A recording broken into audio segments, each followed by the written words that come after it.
जय हिंद साथियों, स्वागत है आप सभी का आमस गुरुकुल पर। चलिए आज हम लोग जो है ना केमिस्ट्री इन एवरीडे लाइफ का गाड़ी को चलाते हैं और हम कहाँ रोके थे गाड़ी को वहाँ से शुरुआत करते हैं। हमको जहाँ तक याद है गाड़ी को जब रोके थे तो उस समय जो है ना नन नारकोटिक्स नहीं वो निद्राकारी पीड़ाहारी के बारे में पढ़ चुके थे और उसमें कुछ दवाई के बारे में बताए थे। उस दवाई में से एक दवाई था एस्पिरिन। ठीक है, आप बोले थे कि खाली पेट इसको नहीं खाना चाहिए। बहुत सारे डॉक्टर के पास आप लोग जाइएगा तो आप लोग को बोलेगा कि देखो ये जो दवाई है इसको खाना खाने के बाद खाना या नाश्ता करने के बाद खाइएगा, भूखे पेट नहीं खाइएगा, ऐसा डॉक्टर बोलता होगा। काहे बोलता है, क्या कारण है? तो एस्पिरिन जो दवाई है उसमें ये लागू है। अगर एस्पिरिन दवाई को जब खाइएगा तो एस्पिरिन दवाई बुखार के लिए फेमस दवाई है ये, ठीक है, इसीलिए याद रखिएगा बुखार का जो दवाई है तो खाली पेट नहीं खाना है। कोई दवाई रहे साला, हाँ जड़ी बूटी सब खा रहे हैं तब तो अच्छी बात है, उसमें खाली पेट ही बोलता है खाने के लिए, कोई कोई खा के बोलता है खाने के लिए। जड़ी बूटी सबसे अच्छा दवाई है, वो मजबूत भीतर से करता है, ये तो बम की तरह धीम धाम करता है, पूरा अलग लेवल का है।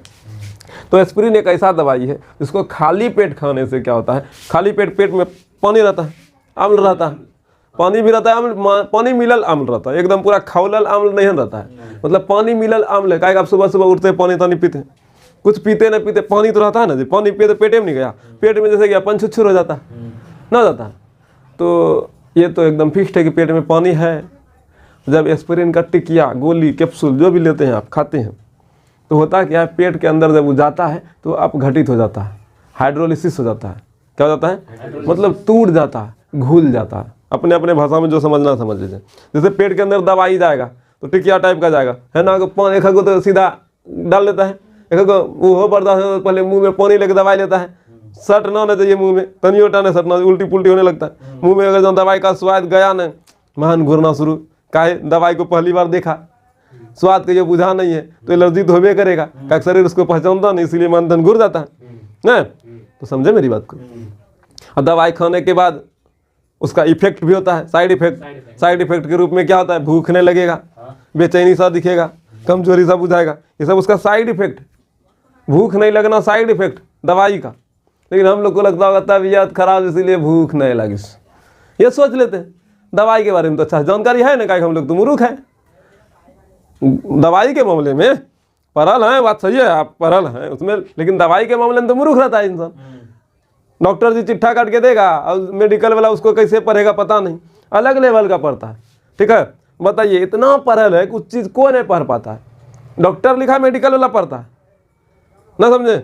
बताइए कितना पढ़ल हो और कोई पढ़ ही नहीं पाता, उसको तो यूपीएससी निकलना चाहिए, उतना हम लोग से नहीं पढ़ा रहा है, नहीं पढ़ाता है जी, किस लेवल का लिखता है, मतलब पढ़ने में पूरा तेज होगा, कुछ खास लोग ही पढ़ पाता है, तो उसको यूपीएससी बीपीएससी सब निकलना चाहिए कि नहीं। और कौन मेडिकल में झुंझुनिया झुना रहा है, मतलब खूब तेज है ना, सोच रहे हैं हम लोग। हकीकत में उन लोग का भाषा वही जाने, एक अक्षर शुरू का एक अक्षर लास्ट का देता है, बस बीच में समझ जाता है बहस के और कुछ नहीं समझना है। जो दिन भर दवाइयों के बारे में जानता है, यार हाँ बुखार हौला दवाई होलू नहीं, सीधा लिखेगा इसे, हो गया आर अक्स देखा क्या खत्म है, ऐसे ही लिखता है, अलग लेवल का। कुंजी लिखेगा वही जाने, वही जाने, वो डॉक्टर पढ़ेगा, हमको भी नहीं पढ़ने आता, यही सही है कि नहीं। लेकिन होता क्या, वो जो दवाई हम लोग को देता है जो साइड इफेक्ट होता है, अब हम लोग को जानकारी मिला, भूख नहीं लगना, बेचैनी सा दिखना, कमजोरी होना, ये दवाई का साइड इफेक्ट था, ना कि बुखार होने के कारण। ठीक है, बुखार हुआ तो शुरू से सुइया दवा फलना ढकना लेना शुरू किए तो भूख तो मारबे न करेगा जी, साइड इफेक्ट तो होबे न करेगा। लेकिन जड़ी बूटी वाला दवाई लेते हैं तो एकदम कचकचा के भूख लगता है, मर्द कत्ता कौन दवाई पिला दो खाली भूखे लगे। एगो जड़ी बूटी आता है भांग, कितना टाका देखते होंगे, चॉकलेट टाइप का पन्नी में जो लपेट के देता होगा, एकदम वो जो किसी को खिला दिया जाता है ना, घर का आधा खाना वही अकेले खाता है। सुने हैं, हमने देखे हैं कौन कैसे खाता है, लेकिन अच्छा लेवल का उसको भूख लगाता है, नहीं है कि नहीं, ऐसा होता है कि नहीं होता है। थोड़ा सा रोकिए तो हाँ, तो साइड इफेक्ट भी होता है। लेकिन आप लोग जाने हैं गांव में देखे होंगे बहुत सा बड़े बुजुर्ग नशेरी टाइप का जो लोग होता है, बड़े बुजुर्ग सब बेमहाने ना होता है, कुछ बड़े बुजुर्ग नशेरियो टाइप का होता है। तो एक भांग टाइप का आता है, भांग बोलता है क्या बोलता है नहीं पता, हमको उतना आइडिया नहीं है, हम नहीं देख, लेकिन दुकान में बिकता है लाल पन्नी में, पीला टाइप एकदम चमकीला पन्नी में रहता है, पीला चमकीला पन्नी में। चॉकलेट के सोच के बच्चा खरीदना चाहता है लेकिन बच्चा के नहीं देता है। लेकिन भोलानाथ मंदिर जैसे जाइएगा ना देवघर सब, हौला चॉकलेट ढेरी बिकता है उधर, तो सब खाता पीता हमने जानते, लेकिन इतना सुने हैं जो खाया पिया है। एक दवाई होगा, उसको खाने से कचकचा के भूख लगता है। दवाई नहीं, वो जड़ी बूटी है, समझे। शंकर भगवान का फेमस दवाई, समझे कि ना, भोलानाथ भंडारी, धुआं धुआं, ठीक है। तो वो खाने से क्या लगा? भूख। जबकि और जो अभी इंग्लिश दवाई खा रहे थे, जड़ी बूटी की जगह, आयुर्वेदिक दवाई की जगह वही रासायनिक पदार्थ, केमिकल सब्सटेंस, वो खा रहे थे, साइड इफेक्ट। लेकिन ये खाए कचकचा के भूख लगा। इसका साइड इफेक्ट है भूखे नहीं लगेगा, इसका साइड इफेक्ट है कचकचा के भूख लगेगा। तो बढ़िया है। जिसका शरीर में भोजन ज़्यादा जाएगा, ताकत तो ज़्यादा बार होगा। अब इतना भार ठोठा नहीं खा लेना कि भोजन पचाइए नहीं पाए, उतना ही खाना जिसके जितना हम लोग के शरीर में अम्ल है पचाने लायक। कचकचा के डाल ना देना कि मन गुरिया जाएगा, उतना नहीं खा लेना। एक सिस्टम में रह के खाइएगा तब। लेकिन एक चीज़ देखिए, अंग्रेजी दवाई भूख को मारता है, तो आयुर्वेदिक दवाई भूख को जगा देता है। जैसे गुरूज, नीम का काढ़ा वगैरह वगैरह सब पिएंगे तो भूख बढ़ाएगा, ये खून को भी साफ करेगा। ऐसा हम लोग नहीं बोलते हैं, ऐसा आयुर्वेद में बाबा रामदेव सबका जी का कहना है। नहीं, हम जितना सुने हैं जाने हैं, डॉक्टर तो है ना भाई, हमको साइंस पढ़ाना है, फिर भी हम जितना हो सकता है बताने का प्रयास करें। उसी में से एस्पिरिन एक दवाई है जो बुखार के लिए फेमस है।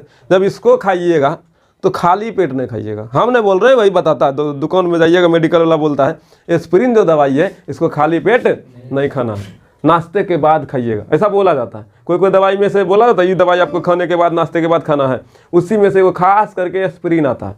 एस्पिरिन दवाई को खाने के बाद, क्यों खाने के बाद? इसीलिए जब एस्पिरिन दवाई को खाइएगा तो पेट में उपस्थित जो जल है या अम्ल है, जल में जाके घुल कर ना, घुल जाता है, घुल गया, हाइड्रोलिसिस हो गया ना जी, अब घटित हो गया, ठीक है। जब आप घटित हो जाता है तो वो घुल करके जल के साथ जो है ना अम्ल बनाता है। क्या बनाता है? अम्ल। और वो जो अम्ल है ना बहुत ही खतरनाक होता है। क्या होता है? बहुत ही खतरनाक, इतना खतरनाक होता है, ठीक है, कि वो आपका जो उदर है, पेट है, आमाशय है, उसका जो, जैसे प्याज देखे ना, प्याज का जो उजला सा पन्नी निकलता है, उसी तरह का झिल्ली पहले जो है ना पेट में रहता है, पेट का झिल्ली। वो झिल्ली को तो पहले ही मारेगा, फिर जो है ना भिट्टी को खाना शुरू करेगा। अब बताइए, वो जो अम्ल खतरनाक है, आमाशय में जा करके घुला, हाइड्रोक्लोरिक अम्ल, अति क्या बोलता है, पानी में जाके घुल गया, पेट में अम्ल पानी सब है, तो घुला, घुल के जो है ना खतरनाक क्या बनाया? एसिड। और वो एसिड क्या खाने लगा? पहले तो हम लोग का पहले जो ऊपर में था झिल्ली था उसको खाया, फिर भिट्टी को खाने लगा। अब भिट्टी को खा करके आपके शरीर में ब्लडिंग करा देगा, शरीर को छेद करा देगा। याद करो एक दिन और पहले, इससे पहले हम बताए थे अल्सर बीमारी, एंटासिड की स्थिति में बताए थे। तो अल्सर बीमारी अम्ल के कारण ही। ये जो खाएं एस्पिरिन गया पेट में, किस में गया? पेटे में नहीं गया जी, हाँ, पेटे में नहीं गया। अब पेट में जा करके अम्ल ना बना, तो अम्ल का अधिकता हुआ ना, तो अम्ल का अधिकता में क्या होगा? अम्ल का अधिकता के कारण घाव होगा, अल्सर रोग होगा। और वही चीज तो ये भी कर रहा है। एस्पिरिन गया भीतर, घुला पानी में और एसिड बनाया, सैलिसाइलिक एसिड, सैलिसाइलिक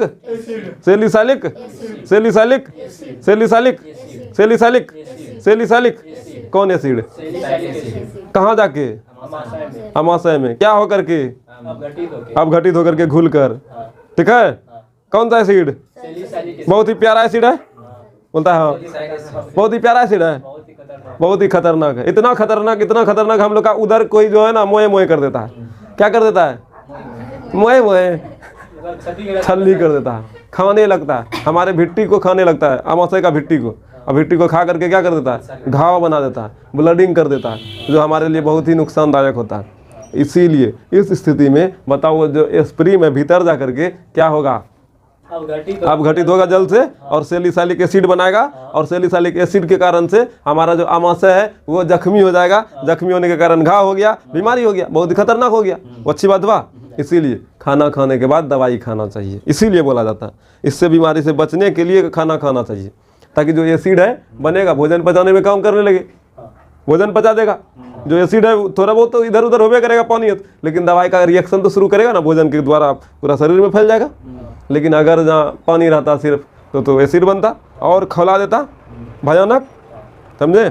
तो इसीलिए अब बताइए, एस्पिरिन दवाई को खाने के बाद खाना चाहिए या खाने के पहले? कितना बढ़िया जो है ना, आपको डॉक्टर जी जो है ना, जो मेडिकल है ना, मेडिकल सिर्फ ये बोलता है खैलार बाद खाइयो, हाई थोड़े बोले जाता बात पर लो जो नॉलेज इसीलिए सीखे जी, वहाँ थोड़ा पढ़ाल नहीं बैठ दवा देते। यहाँ सीखे ले लो सब, इसीलिए तोरा सिखा लो एक एक बात, जितना हमारा सामर्थ्य छो सिखा लो छो, सीखी जा, मजबूत हो जा, समझ लो, समझे जी। तो बेहतर बुद्धि का विकास करने के लिए शिक्षा का नैया पे बैठ के चलना चाहिए। ये मानता है कि नहीं मानता है? हमारा कहना नहीं है शिक्षा वह शेर का दूध है, शेरनी का दूध है, शेर का दूध होता है, शेर का दूध होता है जी। शिक्षा वह शेरनी का दूध है, जो जितना पिएगा वो उतना धारेगा। ये कथन किसका है? डॉक्टर भीमराव अम्बेडकर का, बाबा साहेब अम्बेडकर का, ठीक है।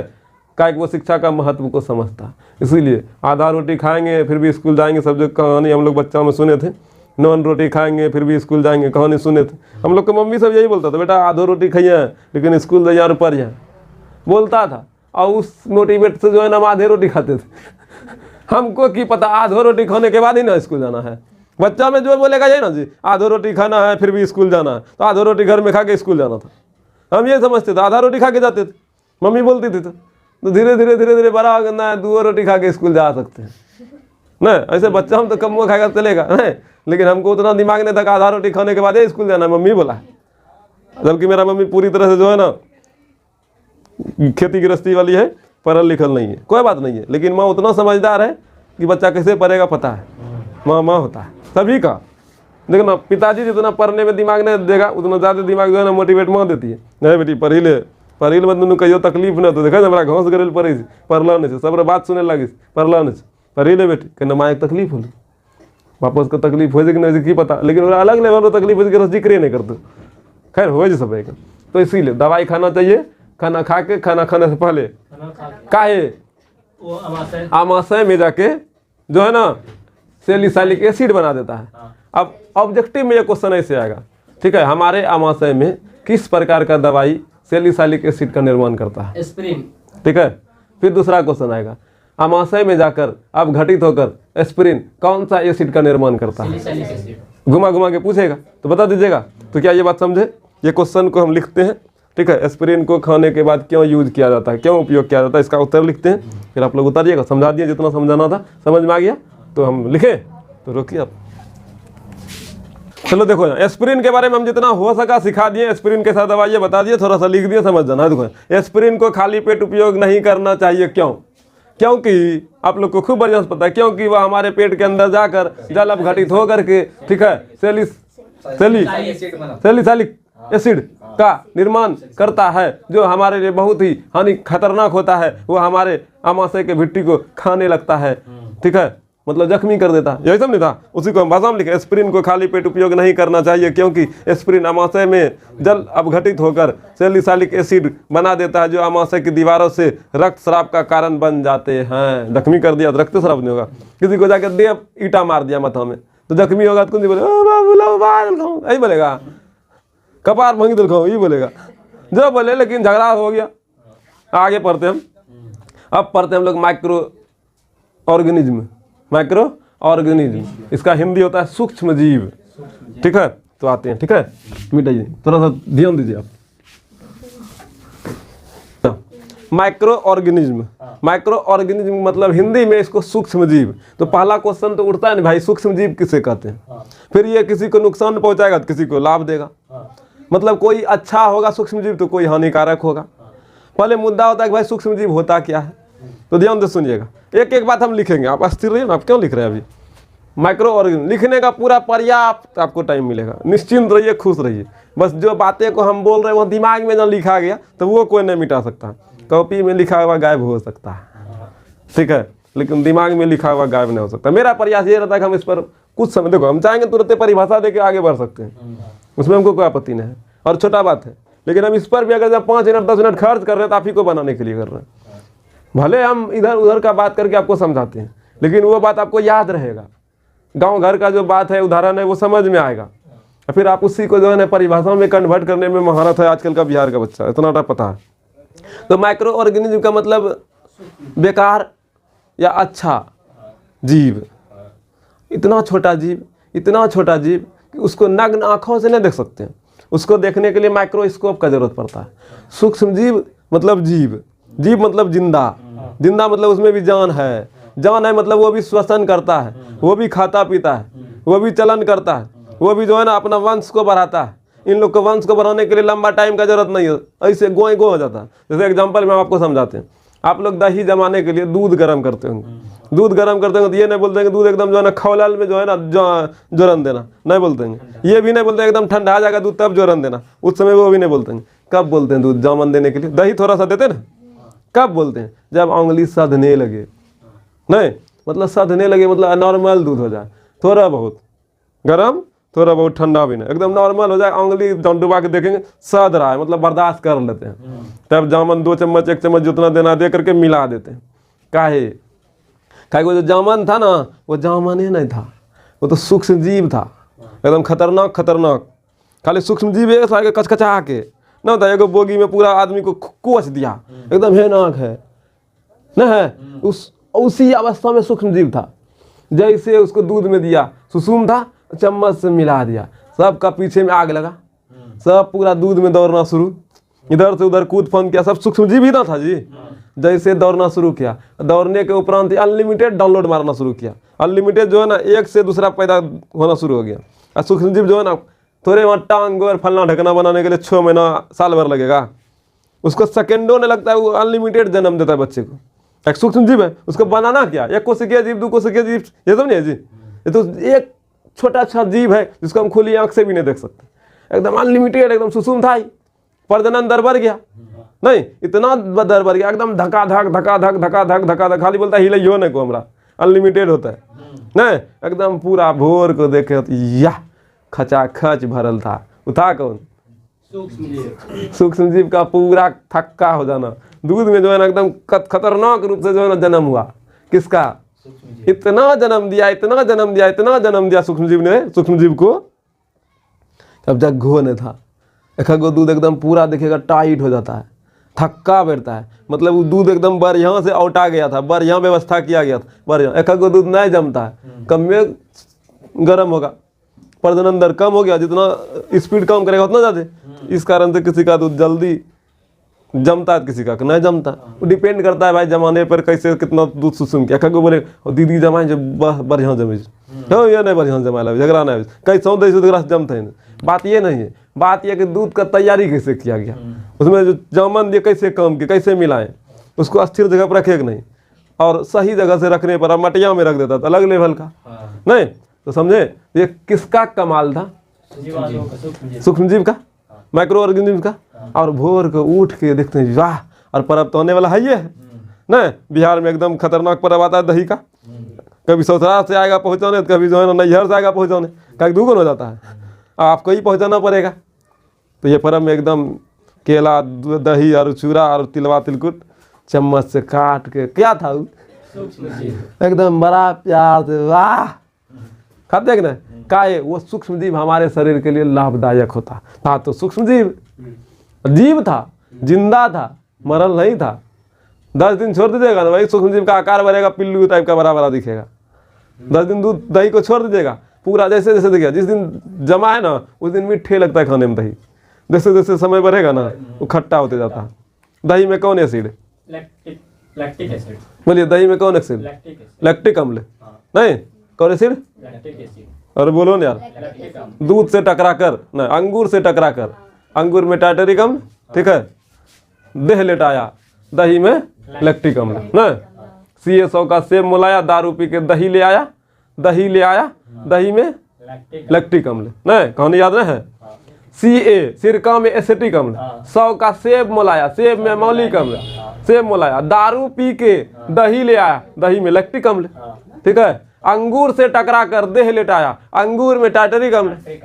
बेटा C ने चाट फरमाया, C में स्कॉर्बिक अम्ल, विटामिन C में। याद कराए थे ना 10वां में जी, तब भूल गए, कहानियों तक याद गए है ना, ऐसे नहीं याद कराए थे। तो अच्छा से आगे बढ़ते सुनिएगा। तो माइक्रो ऑर्गेनिज्म एक जिंदा जीव है जो बहुत छोटा छोटा जीव है, जिसको खुली आंखों से हम लोग नहीं देख सकते हैं, नग्न आंखों से नहीं देख सकते हैं। यह इतना सूक्ष्म, इतना छोटा, यह अत्यधिक अत्यंत छोटा जीव है जिसको नग्न आंखों से नहीं देखा जा सकता। नग्न मतलब होता है खुला हुआ, तो हम लोग का आंख भले खुला हुआ है, लेकिन जब हमको सूक्ष्म जीव को देखना होगा तो उसमें पहनना पड़ेगा। वो क्या है? माइक्रोस्कोप। माइक्रोस्कोप किसे कहते हैं? वह यंत्र जो छोटे छोटे जीव को बड़े आकार में दिखाता है, उसे सूक्ष्मदर्शी कहते हैं। मतलब सूक्ष्म जीव को दिखाने वाला यंत्र सूक्ष्मदर्शी कहलाता है। छोटे छोटे जीव को बड़ा करके दिखाने वाला यंत्र सूक्ष्मदर्शी कहलाता है। कोई भी सूक्ष्म जीव, कोई सूक्ष्मदर्शी किसी भी जीव को जो है ना सबसे पहला जहाँ दिखाएगा तो 10 अक्ष पर दिखाता है। ये ऑब्जेक्टिव में डायरेक्ट पूछता है। 10 अक्ष का मतलब हुआ 10 गुना बड़ा करके दिखाता है। कोई भी जीव है उसको 10 गुना बड़ा करता है। पहला स्थिति में 10 अक्ष दिखाता है, फिर आप उसको बड़ा बड़ा कर देखिए। जैसे मोबाइल आप लोग देखते हैं 10 अक्ष पर जूम करना नहीं करते हैं, 10 अक्ष पर जूम करते नाक फाटने लगता है किसी का। तो 10 अक्ष नहीं बोलता कितना मेगा पिक्सल रो कैमरा जा, कितना जूम था 10 अक्ष, किसी में 20 अक्ष देने लगा, किसी में 120 अक्ष देने लगा। वो अलग अलग लेवल का है जूम करने का क्षमता। तो सूक्ष्मदर्शी जो है ना पहला ही क्षमता में 10 अक्ष करता है, मतलब 10 गुना बड़ा दिखाता है। अगर जो आपको कोई चीज़ मोबाइल में बड़ा करना है, जैसे जूम करते कितना बड़ा कर देता है, अच्छा जैसे छोटा की जगह दूर चला जाता है, बड़ा करते नज़दीक आ जाता है। नज़दीक आ गया मतलब वो बड़ा हो गया आपके सामने में दिखने लगा, समझे। तो कोई भी सूक्ष्मदर्शी कितना अक्ष पर पहला प्रतिबिंब बना 10 गुना बड़ा करता है। ऑब्जेक्टिव में पूछता है ये, ठीक है, तो याद रखिएगा। खैर ये सब बात आपको याद भी होना चाहिए, अच्छा सा बच्चा है। तो माइक्रो ऑर्गेनिज्म क्या है? यह एक अत्यंत छोटा जीव है जिसको नग्न आँखों के द्वारा हम लोग नहीं देख सकते। इस प्रकार के जीव को माइक्रो ऑर्गेनिज्म सूक्ष्म जीव कहते हैं, ठीक है। सूक्ष्म जीव अच्छा भी होता है और खराब भी होता है। जो अच्छा होता है उसको अच्छा बोलेंगे, जो खराब होता है उसको खराब बोलेंगे, ठीक है। तो लिखना शुरू करें, चलो ध्यान दे इधर। तो सूक्ष्म जीव किसे कहते हैं समझ में आया? किसको कहिएगा? वह अत्यंत छोटा जीव जिसको हम नग्न आँखों से नहीं देख सकते हैं, उसे हम लोग सूक्ष्म जीव कहते हैं। ये भी बोल सकते हैं आप, जो भी बोलिएगा अपने मन से अपने विचार से बोलिएगा, लेकिन वो जीवित जीव होगा, छोटा जीव होगा। वो क्रिया करेगा, वो प्रजनन करेगा, वो भी श्वसन करेगा, वो भी खाना खाएगा, उसमें भी वृद्धि होगा, उसमें भी सभी कार्य होगा, ठीक है। जितना एक जीव में होना चाहिए वो सब उसमें होगा, लेकिन वो छोटा होगा, इतना छोटा कि नग्न आँखों से नहीं देख सकते। उसी को क्या कहिएगा? सूक्ष्म जीव। सूक्ष्म जीव 2 प्रकार का, या तो अच्छा या तो खराब। हमारा सबके लिए या तो अच्छा या तो खराब। जो हमारा लिए लाभदायक अच्छा, जो हमारा लिए नहीं तो बेकार। लेकिन आएगा दोनों मेरे में, आएगा बीमार करेगा, को आएगा इलाज करेगा, ये ना करेगा जी, और क्या करेगा। तो यहाँ ध्यान दीजिए, वह अत्यधिक छोटे जीवित जीव जिसे नग्न आँखों से नहीं देखा जा सकता है उसे सूक्ष्म जीव कहते हैं। जैसे में बैक्टीरिया, जैसे में फंगी, जैसे में वायरस। जैसे कोरोना वायरस नाम सुने होंगे, वायरस फैला था, कोई देखा है कैसा होता है? लेकिन है बड़ा फोटो बनाता था फुटबॉल की तरह, ठीक है, ऐसा करके चिपका देता था। याद आ रहा है कोरोना 2020? घर से मत निकलो लाठी खाने शुरू कर देता था, ऐसे ही ना बनता था कोरोना। इसको कितना बड़ा करके दिखाया, यही तो कोरोना है ना जी, ऐसा ही था। याद आ रहा है कोरोना? कोरोना कोई मत रोना, कोरोना ना जी, सबको रुला दिया था। कोरोना नाम पड़ा था भले अलग, कोरोना का है नाम पड़ा था नहीं पड़ा था, यही जो है ना कौन शंकु जो बना है इसी के कारण इसका नाम पड़ा है कोरोना, ठीक है। कोरोना इसी के कारण है, जो कोना दिख रहा है आपको शंकु टाइप का, इसीलिए नाम है इसका कोरोना। ये ना सोचेगा कोई नहीं रोना, कोरोना दूसरा सबको रुलाया था। कहाँ पर? शहर में, हाँ गाँव में कोरोना। गाँव में मजाक करता था कोरोना, क्यों जो कोरोना रे मजाक। धीरा में चले जाते उधर, कोरोना क्यों था? हाँ थोड़ा सा उस सबको डर लगा कोरोना में। और जो नहीं भैया तैया से बाहर गया था, स्कूल ही में रही की बात रही नहीं, स्कूल में सबको क्वारंटाइन कर दिया था। क्वारंटाइन मतलब 17 दिन 16 दिन नहीं, अगर जब बाहरों से लेना 16-17 दिन जब बची गए तोरा कोरोना नहीं वालू कहता तो घर वहाँ स्कूल छोड़ के भाग गया, भाग मर ये हुआ था कम। तो अच्छी बात है, सबसे सूक्ष्म जीव समझे। ये सब क्या है? सूक्ष्म जीव है। बैक्टीरिया, फंगी, वायरस, यीस्ट, ये सब क्या है? सूक्ष्म जीव है, छोटा छोटा जीव है, ठीक है। याद रखिएगा, ऑप्शन में क्वेश्चन में सब में पूछेगा निम्नलिखित में से कौन सूक्ष्म जीव है, तो बता दीजिएगा। तो अब आते हैं सूक्ष्म जीव जो है ना, कोई अच्छा भी है कोई खराब भी, अच्छा भी और खराब भी। तो खराब क्या करेगा?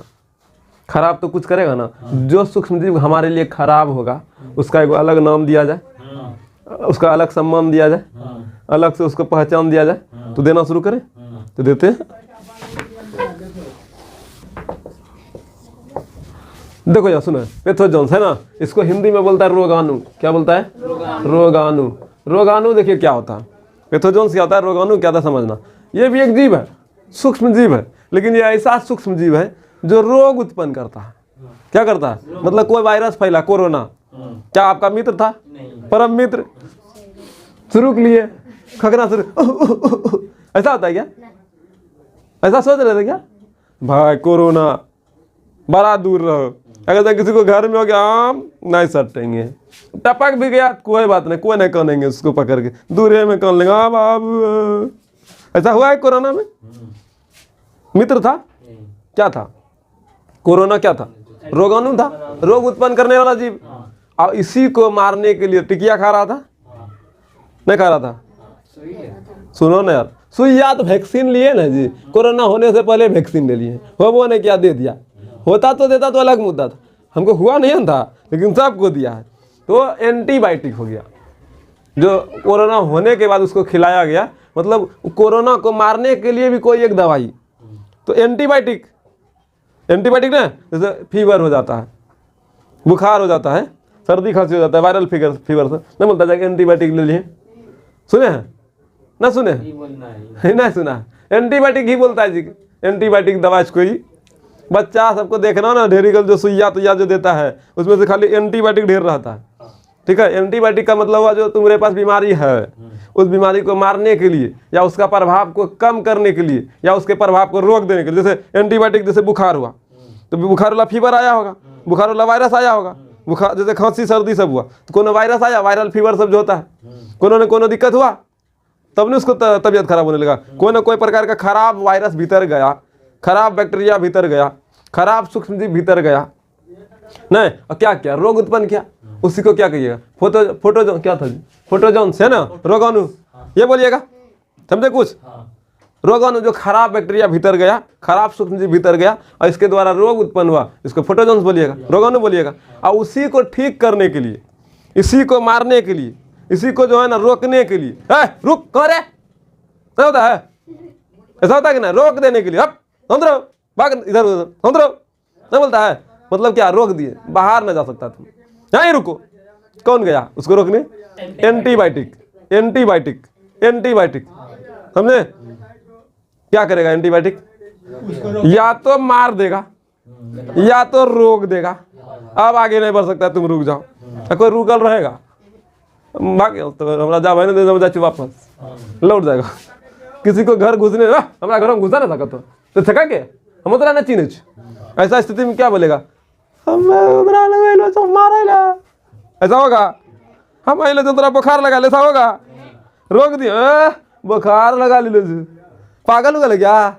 भागो यहाँ से, भगाना देगा, बुखार लगाना है ना, हम खांसियों लगा ले लो, सर्दियों लगा ले लो, हरी सोच रहा भला हम यहाँ भी लिए। इसीलिए बच्चा लोग को बोलता है एंटीबायोटिक दे देने, लेकिन गाँव सब में एगो होता है बाबा, छोटका बाबा, बड़का बाबा, मोए वाला बाबा जो एकदम लहरा देता है, समझे? और बाबा बहुत ही लोगों के हो जाता है, बोलता है एगो कन होलो दवा देखिए, पोलियो ना, अरे ना बाबा टाइप का होता है जी, बाबा बोलता है चिकन बुनिया बोलता है उसको सर, चिकन पॉक्स, ठीक है, बोलता है ना, वो है एक प्रकार का वायरस से होने वाला रोग, बीमारी है वो, ठीक है? उसके लिए बचपन में सुई तुई लिया है, लेकिन फिर भी जो है ना उस सुई का असर उतना नहीं हो पाने के कारण से गांव में हर एक साल फिर बोलेगा क्या, बाबा हलूज, बाबा का नाम कौन बाबा बोलता है गांव में? उधर जो है शीतला स्थान बाबा, अलग अलग प्रकार के बाबा है, ठीक है? छोटी माई बड़ी माई सब बोलता है, 7 दिन के बाद मिठाई बतासा पूजेगा, पान पूजेगा, नहीं? हाँ, वो असर खत्म हो जाता है, ठीक हो जाता है, फिर पूज दिया जाता है, ठीक है? 1 दिन पहले पूज देना, उसके बाद देखना 7 दिन के बाद हो जाता है क्या? 7 दिन तक में दवाई होती, बीमारी का असर खत्म, शरीर उससे लड़ जाता है, तो फिर दूसरा को हो जाता है। लेकिन बोलता है अगर जब वो बाबा हुआ है उसके पास आराम से रखो, क्या हो ही हो जाता है भयानक जी, एक शरीर में जो है ना जलन पैदा कर देता है, कपड़ा तक नहीं पहनने का मन करता है, पूरा एकदम ना मन अजीब सा होता है, इस स्थिति में ला देता है, शरीर पूरा लगेगा अलग टाइप का, और कोई उसमें जो सटेगा तो फिर उसी का पानी तानी पड़ेगा तो उसको भी हो ही जाता है। एक घर में हुआ तो श्री राम पूरे घर को होता है, और इस स्थिति में देखिएगा आपको बोलेगा लहसुन नहीं खाने, प्याज नहीं खाने, वगैरह वगैरह, ठीक है? तेल उल नहीं खाने, काहे उसका जो है ना दुश्मन ना है, दोस्त है, जैसे मिलेगा ना मिल गया और लहरेंगे, देवे नहीं करेंगे, लहरेंगे। लेकिन हम लोग को ये समझा दिया जाता है ना गोसाई बालो कुछ खाइए ना, ये समझा दिया जाता है, इसीलिए रुकल रह रहे। ये घर एक परिवार को परेशानी है और उसके सामने कोई पकौड़ा तल के खाएगा तो बुरा नहीं लगेगा, इसीलिए सब नहीं खाएगा, एगो को। पहले के ज़माने में सभी में मानवता था, लेकिन आज एगो के गोतिया मंगा ना, दूसरा गोतिया खाएगा। लेकिन पहले एगो का गोतिया मन कोई नहीं खाएगा, पूरे गोतिया खाली कोई नहीं खा सकता। ऐसा स्थिति होता था कि नहीं? ये सब क्या है? वायरस के द्वारा उत्पन्न रोग है। और इसीलिए बोलता है, अरे फलना कन होलो जो गोतिया तो नहीं है खाई नहीं, ओकरा खिला दिया होला जरी, समझला, तो फिर ओकरा नहीं होते, या कुछ पिला दिया, कोई ड्रॉप पिला दिया, सुना होगा, सुने ना? काहे मतलब एंटीबायोटिक पी लो पहले, वो एंटीबायोटिक था, कोई जरी था तो एंटीबायोटिक था, पहले पिला दो ताकि कुछ हो ना। और सब काम आए तुरंत तैयार है, फलना कन होलू पिला दियो, हो गलो जी, अभी गलो जी बाबा, जय हो बाबा, जय बाबा, होता है ना, पिला देगा। तो एंटीबायोटिक पहले पी लिए, आएगा कह रहा किसके पागल है कि नहीं? आज भीतर में चल रहा है ये सब कहानी। बाबा को हम मजाक नहीं कर रहे हैं, भीतर का फीलिंग हो रहा है, ऐसा एक दूसरे से बात हो रहा है। भाई भारत में है सभी धर्म को, भाई चलो ठीक है, खुश रहो, लेकिन हम पढ़ा रहे हैं, समझ रहे हैं? एक वायरस दूसरे वायरस से जो है ना बात कर रहा है, एगो अच्छा एगो खराब। एंटीबायोटिक अच्छा, एंटीबायोटिक क्या? अच्छा वायरस। एंटीबायोटिक क्या? वायरस का ही गोली, वायरस का गोली, बस उसको मारने वाला। और जो कैप्सूल खाते हैं, टिकिया खाते हैं, वो है क्या? एंटीबायोटिक का है, सूक्ष्म जीव से बना हुआ है। वो बना किससे है? सूक्ष्म जीव से, सूक्ष्म जीव से बना हुआ गोली है, हम लोग जो खाते हैं, समझे कि नहीं? वो एंटीबायोटिक हुआ, मारने के लिए वायरस को, रोगाणु को, समझे? तो एंटीबायोटिक भी समझ गए, रोगाणु भी समझ गए। रोगाणु को मारने के लिए एंटीबायोटिक बना है ना। रोगाणु किसको कहिएगा? जो हमारे शरीर में हानिकारक है, बीमारी उत्पन्न करने वाला सूक्ष्म जीव है। जो सूक्ष्म जीव रोग को उत्पन्न करता है उसको रोगाणु कहेंगे ना, समझे कि नहीं? तो यही ना है जी, रोगाणु किसे कहते हैं, समझे? समझे कुछ? एंटीबायोटिक क्या होगा? वह सूक्ष्म जीव जो हमारे शरीर को लाभ नहीं, एंटीबायोटिक सूक्ष्म जीव से बना हुआ एक टिकिया है, एक कैप्सूल है, जो रोग को मारने में काम में आता है। रोग को मार के एकदम खल्लास करता है, मतलब या तो रोग को मार देगा या उसको रोक देगा। नहीं, तुम नहीं जा सकता है भीतर, नहीं जाने देंगे। मजा आ रहा है तो भीतर घुस के दिखाओ, तब खच खच खच ये करता है। हमने बता रहे हैं भीतर का युद्ध हो रहा है, आप समझे मेरी बात को? इस तरह से समझो भीतर में क्या उसके साथ हो रहा है, वो बात को समझो। वो दोनों आपस में क्या बात कर रहा है? रोगाणु अरे घुसा दे मैं ना, अरे अपना मन दे लो तो रह के वास्ते रख लो, जो गार्ड के तरह रहेगा। कौन? एंटीबायोटिक, समझे? अगर जहाँ घुस गया है तब पुलिस की तरह ना, बकछल्ला की तरह आएगा, पूछबो नहीं करेगा, पूस्ट मारेगा घा के ना। याद है इलेक्शन में पुलिस रहता है तो जाओ उधर चले जाओ, है ऐसे नहीं करना चाहिए। और उधर से तो करका पीन पीन के आता है बकछल्ला, अरे मार भाग रे भाग, बड़ी मार मारेगा, मारता भी है। तो यही काम करता है एंटीबायोटिक। अगर जब पहले से घुस गया है, बीमारी आ गया है, तब बकचल्ले आएगा, एकदम रूप धारण करके दरीम धराम शुरू कर देगा। या फिर पहले से तो घुसने नहीं देगा। दोनों स्थिति, पहले पुलिस है ना, आप नहीं जा सकते हैं, आपको यहाँ जाने का परमिशन पहले जब ले लिए हैं एंटीबायोटिक, तो पुलिस की तरह काम करेगा। या फिर बाद में लिए मारेगा आके बकचल्ला की तरह। तो एंटीबायोटिक समझ गए? एंटीबायोटिक क्या है? एंटीबायोटिक सूक्ष्म जीव से बना ही एक प्रकार का दवाई है, जो रोग को या तो नष्ट कर दी, रोगाणु को या तो मारता है या उसे रोकता है ना, समझे? किसी को दिक्कत, कोई तकलीफ? चलो ठीक है, इस सब बातों का भी लिखते हैं, एंटीबायोटिक भी लिख लेते हैं और ये भी लिख लेते हैं, रोगाणु भी। ध्यान से सुनना आप, यहाँ हम लोग एंटीबायोटिक और जो है ना रोगाणु सब पकड़ लिए, समझ गए। अब यहाँ देखिए, वह सूक्ष्म जीव जो रोग उत्पन्न करते हैं, जो रोग उत्पन्न करते हैं उसे रोगाणु कहते हैं। ठीक है, उसे क्या कहते हैं? रोगाणु। जो रोग उत्पन्न करने वाला सूक्ष्म जीव होगा उसको रोगाणु करेंगे। अब इसी का जो मारने वाला आएगा उसको एंटीबायोटिक कहेंगे। वह रासायनिक पदार्थ जिसे सूक्ष्म जीव से ही बनाया जाता है, वही बोल रहे थे, सूक्ष्म जीव से ही बनाया जाता है। किससे बनाया जाता है? सूक्ष्म जीव से ही, सूक्ष्म जीव से ही बनाया जाता है। तथा जो दूसरे हानिकारक सूक्ष्म जीव को, जो दूसरे हानिकारक सूक्ष्म जीव को, दूसरे हानिकारक सूक्ष्म जीव को नष्ट कर देता है। क्या कर देता है? नष्ट कर देता है। उसके विकास को रोक देता है, तथा उसके विकास को क्या कहता है? रोक देता है। नहीं भरत बाबू, बरी ले जितना बरी ले, रोक, उसे प्रतिजैविक कहते हैं, उसे एंटीबायोटिक कहते हैं। क्या कहते हैं? उसे एंटीबायोटिक कहते हैं। क्या कहते हैं? तो एंटीबायोटिक में दो लक्षण, या तो मारेगा या तो फिर रोकेगा, या तो मारेगा या तो फिर रोकेगा। कौन? एंटीबायोटिक, ठीक है। अनु को रोकेगा रे, एंटीबायोटिक अरे कौन रोकेगा, एंटीबायोटिक। एंटीबायोटिक नहीं रोकेगा, ठीक है। रोकेगा रोग अणु को, ठीक है। ये बना किससे होता है एंटीबायोटिक? सूक्ष्म जीव से ही। वो जो खाते हैं ना दवाई एंटीबायोटिक, वो बना सूक्ष्म जीव से ही होता है। किससे होता है? सूक्ष्म जीव से ही। अब मेरा एक बात और सुनना, ये जो एंटीबायोटिक है ना, पहली बार कोई तो बनाया होगा, कोई तो पहला एंटीबायोटिक बना होगा। तो चलिए इसके बारे में भी जान लेते हैं। थोड़ा सा इधर ध्यान से सुनिएगा, हम दीजिए, हाँ दीजिए ना। एंटीबायोटिक जो है ना पहले कोई बनाया था, उसका नाम था, सबसे पहले जो बनाया था ना, उसका नाम था अलेक्जेंडर फ्लेमिंग। अलेक्जेंडर फ्लेमिंग 1929 ईस्वी में अलेक्जेंडर फ्लेमिंग ने सबसे पहले एंटीबायोटिक बनाया था, और वो एंटीबायोटिक था पेनिसिलियम।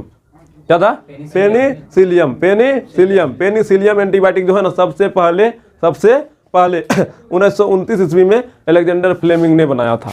कोई दिक्कत? याद रखिएगा स्टार पॉइंट को, समझे कुछ? एंटीबायोटिक क्या है? एक सूक्ष्म जीव से ही बना गोली है, टिकिया है, ठीक है, ठीक है, या दवाई है, ठीक है, जो रोग प्रतिरोधक, रोगों को मारने का काम में करता है, ठीक है। रोग को क्या करता है? नष्ट करता है। किसी को कोई दिक्कत, किसी प्रकार का वायरस फैलता है तो उसका एंटीबायोटिक ही दिया जाता है। कोई तरह का फीवर उबर हो गया तो बोलता है एंटीबायोटिक ले लेना, नहीं बोलता है। कोई तरह का बुखार हो गया तो बोलता है एंटीबायोटिक ले लेना। और कभी भी जाके आप दवा लीजिएगा तो एंटीबायोटिक को देवे करेगा। एंटीबायोटिक देता 3 को जो टिकिया देता है ना, उसमें से कोई एंटीबायोटिक रहेगा। आप लोग सुने डैक्सोना, लेकिन डैक्सोना भी दिया जाएगा वो पेट में जो है ना गैस था, इसको नॉर्मल करने के लिए। अब उतना ना हमको पता, देता है बुचीटा का टिकिया निकलेगा, देता है ना। तो आज के लिए इतना ही रहने देते हैं। धन्यवाद, थैंक यू, शुक्रिया।